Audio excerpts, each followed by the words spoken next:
आप सभी का हमारे चैनल मधुर आवाज में हार्दिक स्वागत है। अगर आपको हमारी कहानी अच्छी लगे तो चैनल को लाइक शेयर करना ना भूलें। सुबह सुबह उठकर सुरेखा जी मंदिर जाने के लिए तैयार हो गई थी। वो हर रोज नियम से मंदिर जाया करती थी। अभी दरवाजा थोड़ा सा खुला ही था कि एक चमचमाहट सी हुई और उनकी बहू सुमन की आंख खुली। झुंझलाहट भरे स्वर में अपने पति राजीव से कहने लगी, मुझे तो समझ नहीं आता, आखिर आपकी माँ को दिक्कत क्या है? सुबह सुबह होने भी नहीं देती। अब तो मैं उनकी रोज की खटपट से परेशान आ गई हूँ। खुद तो सवेरे नहा धोकर मंदिर के लिए जाती हैं और इस चक्कर में मेरी नींद खराब करती हैं। एक तो दिन भर के सारे काम करने होते हैं, ऊपर से नींद भी पूरी नहीं करने देती। पत्नी की बातें सुनकर राजीव की नींद भी खुल गई। अपनी पत्नी को समझाते हुए बोला, सुमन ये तुम क्या बोलती हो? ऐसा थोड़ी है कि घर का सारा बोझ तुम अकेले उठाती हो। झाड़ू पोछा और बर्तनों के लिए काम वाली बाई रखी है और मुझे अच्छे से पता है सब्जियां काटने साफ करने जैसा काम माँ करती हैं। लेकिन तुम्हें तो सुबह सुबह चिल्लाने की आदत पड़ गई है। पति की बात का सुमन ने जवाब दिया, अरे झाड़ू पोछा बर्तनों के अलावा घर में ढेर सारे काम हैं। तुम्हारी माँ तो मंदिर में 2-2 घंटे बिता कर आती हैं, तब तक मैं सारे काम निपटा देती हूँ। जब उनकी इस घर में रुचि नहीं है तो तुम उन्हें वृद्ध आश्रम में क्यों नहीं छोड़ते? और शायद उन्हें वहां ज्यादा सुकून मिले। राजीव ने माथा पकड़ लिया। सुमन, मैं तुम्हें कितनी बार समझाऊं कि मेरी माँ के बारे में इस तरह की बातें मत किया करो।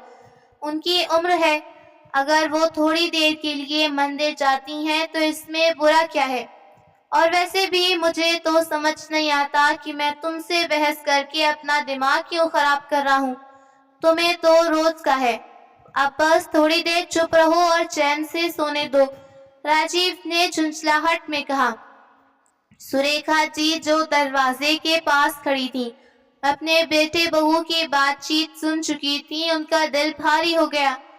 उन्हें अच्छी तरह पता था कि सुमन का ये रोज का है। उसने उस घर का माहौल ऐसा बना दिया कि वहां कोई भी सुकून से नहीं रहता। इसलिए अपने मन को थोड़ा शांत करने और कुछ पल सुकून में बिताने के लिए सुरेखा जी मंदिर जाती। वहां उन्हें न केवल ईश्वर के सामने शांति मिलती, बल्कि घर की तनावपूर्ण हवा से राहत मिलती। बरसों पहले उनके पति की मृत्यु हो गई थी। इकलौते बेटे राजीव के अलावा उनका था ही कौन? वो उनकी शादी के 10 साल बाद अनगिनत मन्नतों और प्रार्थनाओं के बाद मिला। मानो ईश्वर की कृपा से जीवन पूर्ण हो गया। अगर वो बेटे के साथ ना रहती तो कहाँ जाती? राजीव अपनी माँ का ध्यान रखता, उनका ख्याल रखने की हर संभव कोशिश करता। राजीव और सुमन का एक प्यारा बेटा था, सोनू, जिसे अपनी दादी का साथ बहुत भाता। वो दादी माँ के साथ हंसना बोलना, कहानियां सुनना, उनके साथ समय बिताना बहुत पसंद करता। लेकिन सुमन को अपनी सास की मौजूदगी बिल्कुल नहीं सुहाती। जब भी सुरेखा जी अपने पोते के साथ हंसती बतियाती तो बहू घूरती नसों से हंसी को दबा देती और वो सहम कर रह जाती। सोनू अपनी दादी से अधिक प्यार करता। यही बात सुमन को अच्छी नहीं लगती। राजीव जब भी शाम को दफ्तर से आता तो अक्सर उसके सामने एक ही रट लगाए रखती कि मैं तो तुम्हारी माँ का काम करते करते थक चुकी हूँ। तुम्हारी माँ तो दिन भर पड़े खांसती रहती हैं। मुझे इनसे छुटकारा चाहिए।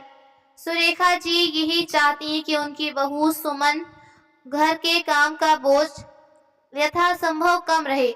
जब उनकी तबीयत ठीक रहती तो सुमन के साथ कंधे से कंधा मिलाकर काम करती। अगर काम वाली बाई छुट्टी पर होती तो बिना किसी आनाकानी के बर्तनों लेकर अन्य जिम्मेदारियां संभालती ताकि सुमन परेशान न हो। उनकी कोशिश रहती कि घर का माहौल सुकून भरा हो। बहू को शिकायत ना हो। लेकिन सुमन के मन में जैसे सुरेखा जी को वृद्ध आश्रम भेजने की ख्याल सवार हो चुका था। सुमन की ये जिद राजीव को बिल्कुल बर्दाश्त नहीं। वो अपनी माँ को वृद्ध आश्रम भेजने की बात सुनकर आग बबूला हो जाता और इस मुद्दे पर उनका विवाद होता। यही तनाव और झगड़े का सिलसिला उनके बीच का मुख्य कारण बन गया। महीनों और सालों तक ये तनावपूर्ण स्थिति चलती रही बिना किसी समाधान के। तो सुरेखा जी को उसी समय खांसी चिढ़ गई। वे काफी देर जोर जोर से खांसती रहीं। उसी समय सुमन ने कुछ नहीं कहा, लेकिन रात को जब राजीव आया तो सुमन ने फिर से हंगामा किया।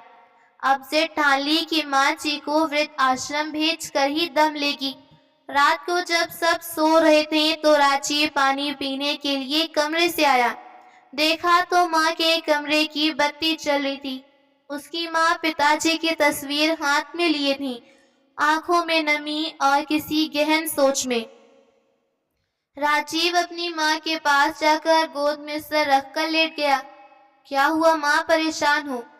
मैं सोच रही हूँ कि केवल मेरी वजह से तुम दोनों में कलेश होता है। मैं तो अपनी जिंदगी जी चुकी हूँ राजीव। अब मेरे मन में एक तमन्ना बाकी है, तुम सब एक साथ हंसी खुशी रहो, प्यार और शांति के साथ जियो। ये रोज रोज की तकरार और मनमुटाव अच्छी बात नहीं। इसलिए मैंने फैसला किया है कि मुझे ऋषिकेश के वृद्ध आश्रम में छोड़ आओ। अपनी माँ की ये बात सुनकर राजीव की आंखों में आंसू आ गए। लेकिन माँ, मैं जीते जी आपको अपने से अलग कैसे कर सकता हूँ? मुझे तो आप जान से भी ज्यादा प्यारी हो। आज मैं जो कुछ हूँ केवल आपकी परिश्रम का फल है। मैं आपके कर्ज से कभी मुक्त नहीं हो सकता।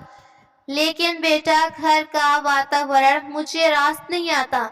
मैं हमेशा के लिए थोड़ी जा रही हूँ, कुछ समय के लिए वहाँ जाना चाहती हूँ। जब इस घर का वातावरण शांत हो जाएगा तो तुम मुझे वापस ले आना। मेरी हवा पानी बदल जाएगी तो अच्छा लगेगा। और आजकल तो वृद्ध आश्रम में अच्छी सुविधाएं दी जाती हैं। मुझे भी वहाँ अपनी उम्र के लोग मिल जाएंगे तो मेरा दिल लगा रहेगा। फिर ऋषिकेश ज्यादा दूर भी नहीं है। तुम लोगों का जब मेरी याद आए तो मुझसे मिलने आना।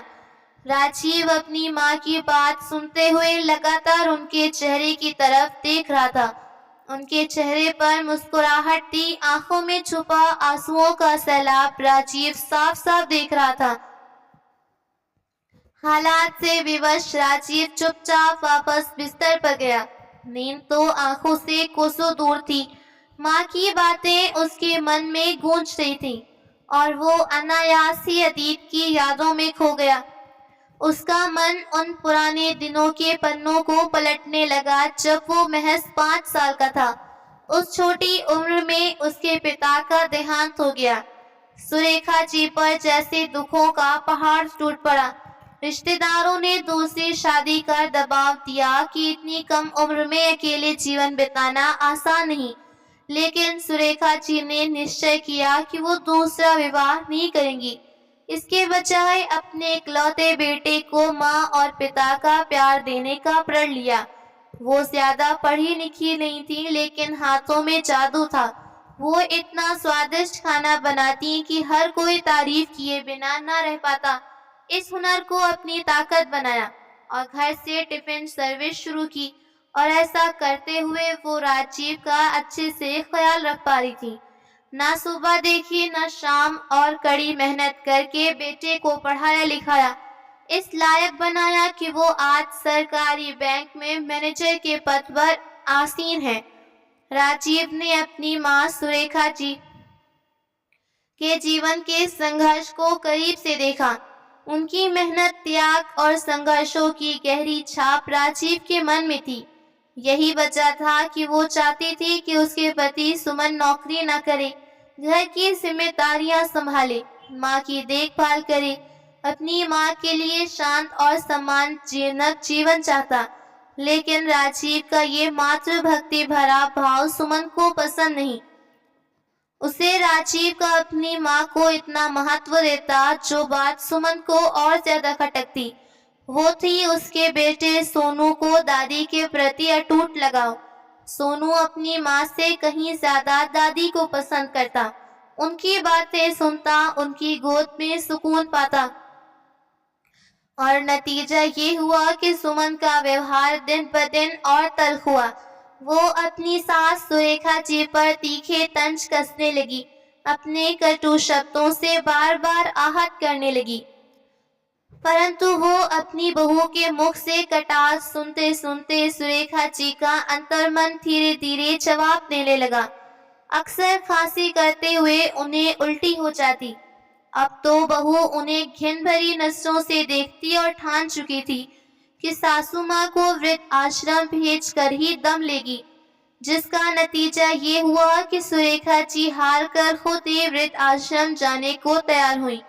राजीव ये बात समझ गया कि माँ को घर में घुट घुट कर जीना पड़ रहा है, जिस कारण उनका स्वास्थ्य गिरता जा रहा है। परिस्थितियों से परास्त राजीव माँ को वृद्ध आश्रम छोड़ने को तैयार हुआ, लेकिन सोनू दादी के वृद्ध आश्रम जाने की बात सुनकर दादी से लिपटा। मैं दादी को नहीं जाने दूंगा, दादी मेरे साथ रहेंगी। वो जोर से रोने लगा। उसे रोता देख राजीव अपना दिल हारने लगा, परंतु फिर बेटे को समझाया, दादी को कुछ समय के लिए आराम की जरूरत है। जब कुछ समय के बाद उनकी तबीयत ठीक हो जाएगी तो हम वापस ले आएंगे। आखिरकार दिल पर पत्थर रखकर राजीव माँ को वृद्ध आश्रम छोड़ आया। सुरेखा जी के घर से जाने के बाद राजीव सोनू उदास हो गए, परंतु सुमन की खुशी का ठिकाना नहीं। सोनू हर रोज स्कूल से आने के बाद गुमसुम सा दादी के कमरे में बैठा रहता। सुमन उसे मनाती, परंतु वो दादी के कमरे में अकेला बैठना पसंद करता, मानो वहां उसे उनकी मौजूदगी का एहसास हो। उधर राजीव माँ की अनुपस्थिति के दुख को भुलाने के लिए खुद को काम में डुबोने लगा। वो अपनी नौकरी में दिन रात का पता ही नहीं चलता। 1 महीना जैसे पलक झपकते बीत गया।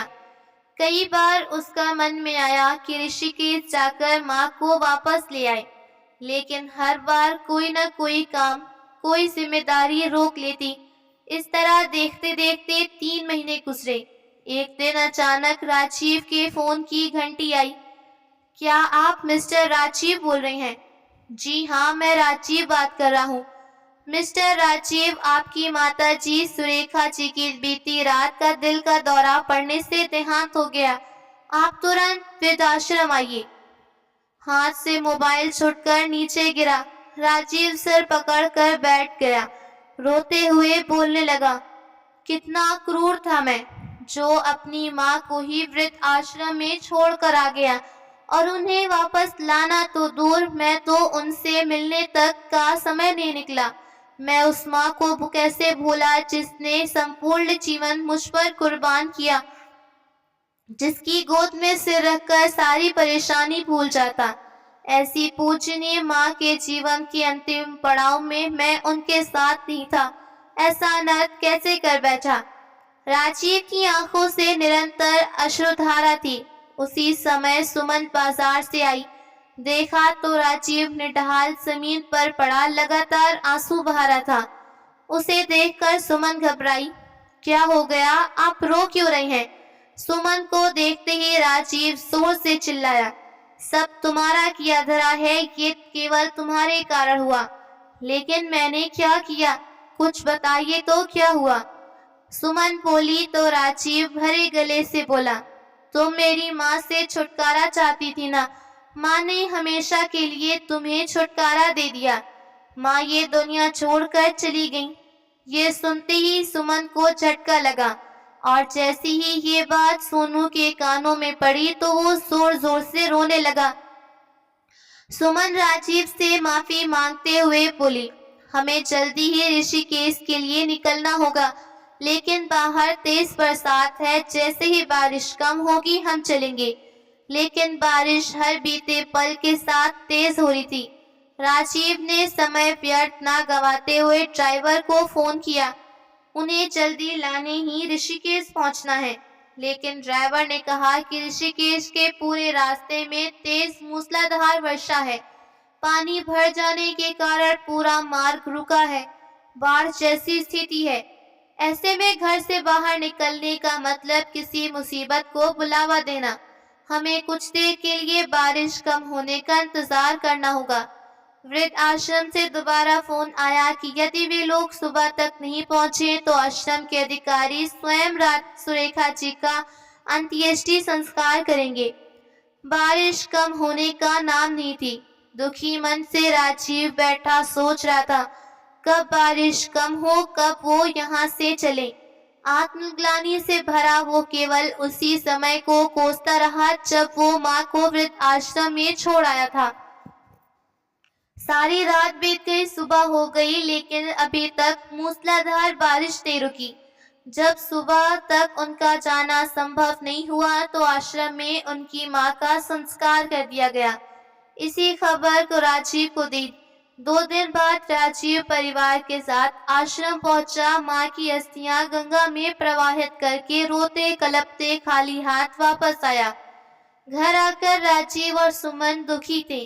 राजीव का किसी काम में मन नहीं, लेकिन सोनू को झकझोर झटका लगा। उसका बचपन गुम हो गया। उसकी माँ तो सब्जी बना कर देती, वो खाता, जहाँ बैठने को कहती बैठता। वो गुमसुम सा सारे काम करता, लेकिन पढ़ने को दिल नहीं करता। जब भी पढ़ाई करने बैठता तो दादी की याद सताने लगती। किताब उठाकर बैठा रहता, परंतु एक अक्षर नहीं पढ़ पाता। एक दिन सोनू स्कूल से आया तो आकर बिस्तर पर निढाल गिरा। सुमन ने माथा छुआ तो एहसास हुआ कि उसका शरीर आग की तरह तप रहा था। उसने जल्दी से थर्मामीटर निकाला, तापमान नापा। जब उसने देखा बुखार 104 डिग्री है तो वो स्तब्ध रह गई।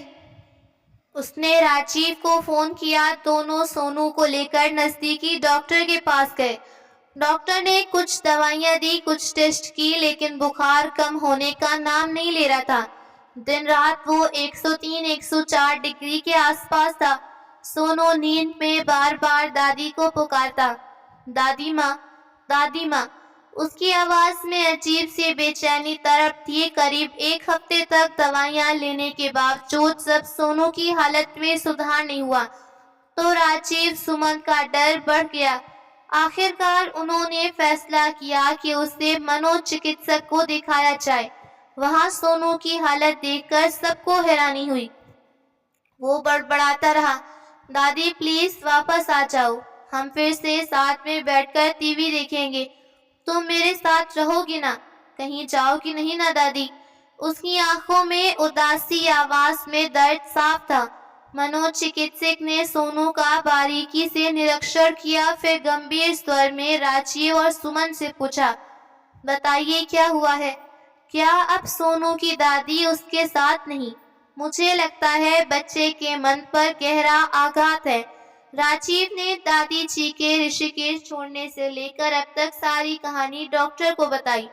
जब से सोनू को ये पता चला कि दादी हमेशा के लिए चली गई हैं और अब उससे मिलने नहीं आ पाएंगी, तब से उसकी हालत बिगड़ती जा रही है और दवाइयां देने के बावजूद किसी भी प्रकार से उसकी हालत में कोई सुधार नहीं।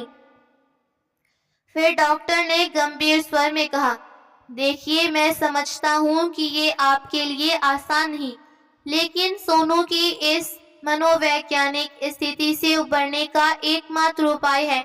आपको किसी ऐसी बुजुर्ग महिला को ढूंढना होगा जो सोनू की दादी की भूमिका निभा सके।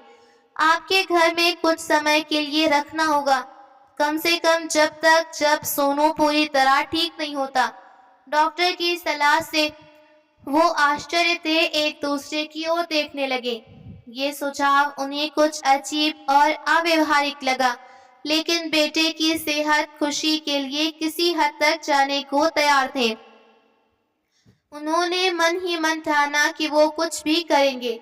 अगले कुछ दिनों में अपने रिश्तेदारों, पड़ोसियों, जान पहचानों से संपर्क करके बुजुर्ग महिला की तलाश शुरू की जो सोनू की दादी की तरह साथ दें। लेकिन उन्हें ऐसी कोई महिला नहीं मिली और सोनू के साथ वैसा ही प्यार भरा रिश्ता बना सके जैसा उसकी दादी माँ के साथ था। हैरान परेशान एक दिन सुमन ने राजीव से कहा, हम इतनी कोशिश कर रहे हैं, कोई उपयुक्त महिला नहीं, क्यों ना हम किसी वृद्ध आश्रम में संपर्क करें, शायद वहां से कोई ऐसी बुजुर्ग महिला मिल जाए जो सोनू की दादी की तरह ख्याल रखे। विधि का विधान तो देखिए, जो सुमन सोनू की सगी दादी को बोझ समझकर वृद्ध आश्रम में छोड़ आई, आज वही सुमन बेटे के जीवन की खातिर किसी अन्य महिला को वृद्ध आश्रम से लाने को तैयार हुई। डॉक्टर के सहयोग से दिल्ली के एक वृद्ध आश्रम में संचालकों से बात की। कुछ दिन पहले एक वृद्धा उनके आश्रम में आई जिनका कोई सगा संबंधी नहीं। कुछ समय पहले सिर में चोट आई थी जिस वजह से याददाश्त जा चुकी। अगर आप उन्हें घर में रखेंगे तो आपको किसी किस्म की तकलीफ या असुविधा नहीं। वो बहुत हंसमुख है। राजीव डॉक्टर साहब के साथ राधा जी से मिलने गया जो दादी बन रही है। अब उन्हें अपने सामने देखा तो सोचा कैसे मानेगा सोनू। ये वृद्ध औरत तो बहुत मोटी है, इनके सिर के बाल छोटे हैं, चश्मा लगाती हैं। वहां से आने के बाद राजीव ने डॉक्टर साहब को बताया, मेरी माँ के बाल लंबे थे, वो बहुत पतली और चश्मा नहीं लगाती। पता नहीं सोनू उसे दादी मानेगा या नहीं। आप ये सब मुझ पर छोड़ दीजिए।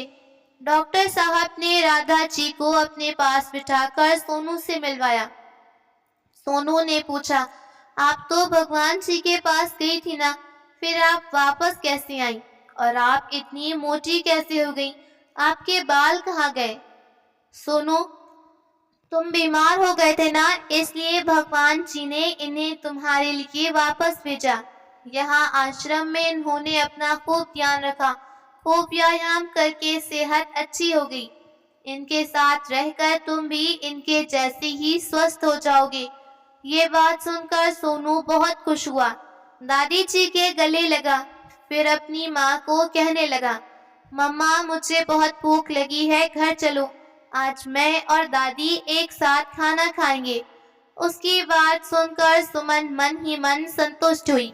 आज बहुत दिनों बाद सोनू के चेहरे पर मुस्कान आई, लेकिन उसकी अंतरात्मा धिक्का रही थी। काश वो अपनी सास के साथ दुर्व्यवहार न करती। राधा जी बहुत जल्दी ही उस घर में रच बस गई। सोनू भी उनके साथ घुल मिल गया। सब कुछ पहले जैसा होने लगा, लेकिन सुमन अब पहले जैसी नहीं। वो ना तो दादी जी को कड़वी बात कहती, ना ही बोझ समझती, बल्कि उनका पूरा ध्यान रखती। लेकिन सोनू को दादी जी में एक परिवर्तन नजर आया। वो सोचने लगा, उसकी दादी तो हिंदी विषय पढ़ाती थी, लेकिन अब क्यों नहीं पढ़ाती? क्या अब वो सब भूल गई हैं? राजीव ने समझाया कि दादी जी पहले से ज्यादा बूढ़ी हो गई। इस उम्र में याददाश्त कमजोर होती है, इसलिए तुम्हें नहीं पढ़ाती। कोई बात नहीं पापा, फिर भी मैं खुश हूँ। अब मम्मी भी दादी जी को नहीं डांटती। राजीव के मन में एक कसक थी कि काश ऐसा वातावरण माँ के समय में होता, काश उन्हें ऐसी सुकून भरी जिंदगी नसीब होती। बार बार उसका मन ग्लानि से भर उठता। कभी कभी तो अकेले में दुख के कतार से उसकी आंखों में आंसू आ जाते। आज राजीव सुबह उठा तो अपनी माँ को याद करके उदास हो गया। तभी सोनू उसके सामने मुस्कुराता हुआ चेहरा लेके आया। आप रो क्यों रहे हो? अब तो दादी हमारे साथ है। आपके उदासी का कारण अच्छा आइडिया है। आज आप ऑफिस नहीं जाएंगे, हम शॉपिंग पर चलेंगे। मेरी दादी की मनपसंद चीजें खरीद कर लाएंगे। शाम को हम पार्क चलेंगे। राजीव उदास था तो कुछ सोच कर बोला, चलो भाई, आज तुम्हारी बात मानते हैं। इतना सुनते ही सोनू खुश हो गया। सभी लोग जल्दी से तैयार होकर शॉपिंग के लिए निकल गए। सभी का दिल उमंग और प्रसन्नता से भरा हुआ था। शॉपिंग के बाद रेस्टोरेंट में खाना खाया, शाम को पार्क में मस्ती की। जब घर लौटने का समय हुआ तो सभी लोग गाड़ी में थे। राजीव सुमन गाड़ी में बैठे। दादी जी दरवाजा खोलने लगी तो सोनू ने देखा सड़क किनारे दूसरी ओर आइसक्रीम पार्लर था। दादी आइसक्रीम खानी है, चलो ना।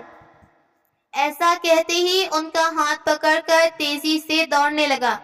दादी ने देखा सामने से तेज गति की कार आ रही थी। सोनू को बचाने के इरादे से उन्होंने उसका हाथ पीछे खींचा। सोनू तो बच गया, लेकिन दादी माँ को गाड़ी से टक्कर लग गई। वो कुछ दूरी पर जा गिरी, उनके सर से खून की धारा बह निकली। सुमन और राजीव घबरा गए। क्षण भर की भी देरी ना करते हुए उन्हें अस्पताल ले पहुंचे। उन्होंने वृद्ध आश्रम के संचालक को भी शीघ्र अस्पताल आने को कहा। डॉक्टर ने इलाज शुरू किया और बताया कि उन्हें सिर पर ज्यादा चोट आई है, जबकि शरीर पर ज्यादा चोटें नहीं हैं। कुछ समय बाद वृद्ध आश्रम का संचालक पहुंच गया। राजीव और सुमन बेचैन सुरेखा जी को बेड पर पास खड़े थे, उनकी हालत को लेकर चिंतित। तभी राजीव ने देखा उनकी होंठ धीरे धीरे कांपने लगे। अचानक उनकी आवाज कमजोर हुई, राजू, राजू। ये सुनकर राजीव के कानों पर यकीन नहीं हुआ। राजू वही नाम था जो बचपन में केवल उनकी माँ उसे पुकारती। राजीव हैरान बोला, इस नाम से तो मुझे मेरी माँ पुकारती थी। वृद्ध आश्रम का संचालक ये बात सुनकर अचंभित था, लेकिन थोड़ी देर में सारा मामला समझ गया। कुछ समय पहले इन माता जी का एक्सीडेंट हुआ था। इनके सिर पर चोट आई थी, जिससे उनकी स्मृति चली गई। मुझे लगता है कि वापस उसी जगह चोट आने के कारण उनकी स्मृति वापस लौट आई है। कुछ देर बाद सुरेखा जी को धीरे धीरे होश आया। उन्होंने अपनी आंखें खोली, उनके चेहरे पर हल्की मुस्कान तैर गई। उन्होंने आसपास खड़े सभी चेहरों को एक एक करके देखा और तुरंत पहचान लिया। जब उनकी नजर राजीव पर पड़ी तो आंखें आंसुओं से छलक उठी, मानो बरसों का दर्द और प्यार एक साथ उमड़ आया हो। राजीव अपने को रोक न सका। वो तुरंत माँ के पास पहुंचा, उनसे लिपटकर फूट फूट कर रोने लगा। अब हम कभी नहीं बिछड़ेंगे। मृत्यु भी हमारे प्यार के समझ हार गई माँ, क्योंकि जिस इंसान का दाह संस्कार हुआ था वो इंसान साक्षात जीवित सामने हो, इससे बड़ा आश्चर्य इस संसार में क्या। अपने बेटे सोनू को देखकर राजीव बोला, तुम्हारी दादी बिल्कुल ठीक है। सोनू सुनकर खुशी के मारे उछल पड़ा। सॉरी दादी, मेरी वजह से आपको इतनी चोट आई, मैं आगे से कभी नहीं करूँगा। इतना कहकर सोनू दादी से लिपट गया। सुमन रोते हुए सासू माँ के अपने व्यवहार के लिए क्षमा मांगा। इस करुण दृश्य को देखकर सारे लोगों की आंखें नम आ गईं। पूरे परिवार की खुशी का ठिकाना नहीं था। लेकिन हैरानी की बात यह थी कि आश्रम वालों से इतनी बड़ी गलती कैसे हुई। ये जानने के लिए राजीव ऋषिकेश में फोन किया और गलती कहां पर हुई इसकी जानकारी मांगी तो संचालक जांच पड़ताल के लिए निकले। अगले दिन फिर संचालक ने जो बताया वो आश्चर्यजनक था। आश्रम में सुरेखा नाम की 2 महिलाएं थीं। मृत्यु सुरेखा अरोड़ा की हुई। इत्तेफाक से बात ये थी, सुरेखा अरोड़ा की मृत्यु हुई वो दिन आपकी माँ जी यानी सुरेखा शर्मा का पैर फिसल जाने के कारण सिर में चोट लगी। चोट गहरी थी, इसलिए इलाज के लिए दिल्ली अस्पताल में भेजा गया। इलाज के बाद वहां ही अस्पताल में ठहराया गया। सुरेखा अरोड़ा का कोई सगा संबंधी नहीं। आश्चर्य के प्रमुख देखरेख करने वाला मिश्रा जी तबादला हो गया। उनके स्थान पर नए सज्जन आए थे। उनकी अनभिज्ञता के कारण रजिस्टर में नाम दिए गए विवरण पर ध्यान न देने के कारण वो स्थिति उत्पन्न हुई। दिल्ली के वृद्ध आश्रम में माताजी राधा जी के नाम से प्रसिद्ध हुई, क्योंकि आंख खुलने के बाद वो राधे राधे बोलती। ठीक होने के बाद स्मृति दोष व अधिक मस्त होने के कारण इनका शरीर मोटा हो गया। चेहरे पर चोट लगी थी, इसलिए निशान पड़ गए और सिर की चोट के कारण बाल छोटे करा दिए गए। दृष्टि कमजोर होने के कारण आंखों पर चश्मा चढ़ा। कुदरत का ये करिश्मा देख सब हक्के बक्के थे। राजीव सुमन ने सपने में भी कल्पना नहीं की कि उनकी माँ, जिसका वो अस्थि विसर्जन करके आए, उन्हें जीवित मिलेंगी। परंतु अब उनकी अनुपस्थिति में उनका परिवार, महत्व सभी लोग भली भांति जान चुके थे। और उधर सुमन सोच सोच कर शर्म से डूब रही थी कि जिस माँ को बोझ समझकर वृद्ध आश्रम छोड़ आई, आज असल में उसी माँ ने बेटे को जीवन दान दिया। राजीव सुमन दोनों मन ही मन घटना के लिए स्वयं को दोषी मान रहे थे, लेकिन दूसरी ओर तसल्ली थी कि दादी माँ के कारण उनका बेटा सोनू उनके सामने सही सलामत था। आज सचमुच दादी माँ और सोनू दोनों का पुनर्जन्म हुआ। खून के रिश्ते कितने प्रबल होते हैं, आज इस घटना ने सिद्ध कर दिया था। तो दोस्तों, आपको ये कहानी कैसी लगी? लाइक कमेंट करके जरूर बताएं।